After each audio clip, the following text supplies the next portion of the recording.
4 రోజుల క్రితం గద్దర్ గారి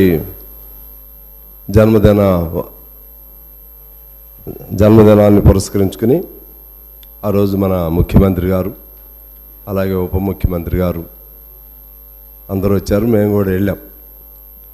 ఆ రోజు నంది బహుమతులకు బదులు గద్దర్ గారి పేరుతో బహుమతులు ఇవ్వబడతాయని చెప్పి రాష్ట్ర ప్రభుత్వం తరపున ముఖ్యమంత్రి గారు ప్రకటన చేశారు.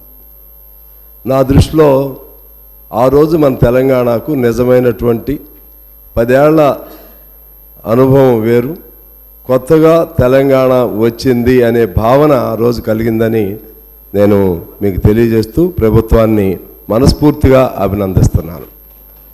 అది గద్దర్ గారికి ఇచ్చినటువంటి అవార్డు కాదు.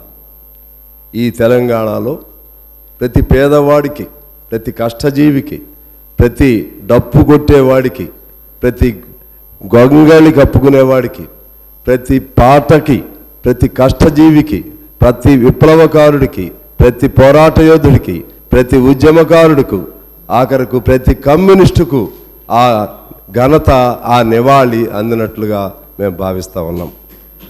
అదేవిధంగా మన జయ జయ హే తెలంగాణ జనని జయకేతనం అందశ్రీ గారు, ఆయన ఏం చదువుకోలేదు, కానీ ఒక పేదవాడి కుటుంబంలో పుట్టాడు.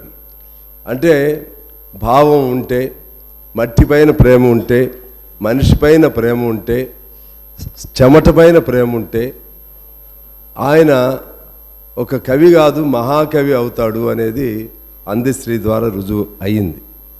ఆయనే అన్నాడు, మాయమైపోతున్నాడమ్మా మనిషి అన్నవాడు, మచ్చుకైనా లేడు మానవత్వం అన్నవాడు. ఎంత గొప్ప తాత్వికత అందులో ఉంది.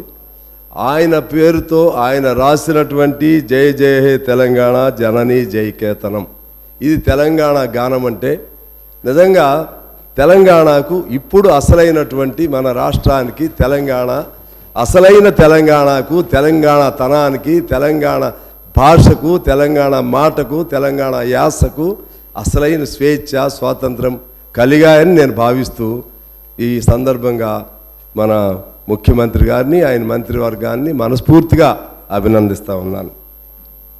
అలాగే మన మిత్రులు ఇందా మాట్లాడుతూ మార్పు అంటే ప్రజల జీవితాలలో మార్పు రావాలని చెప్పారు.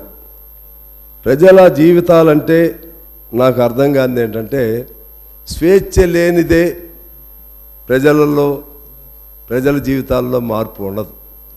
స్వేచ్ఛ ఉండాలి, స్వాతంత్రం ఉండాలి, మాట్లాడే హక్కు ఉండాలి.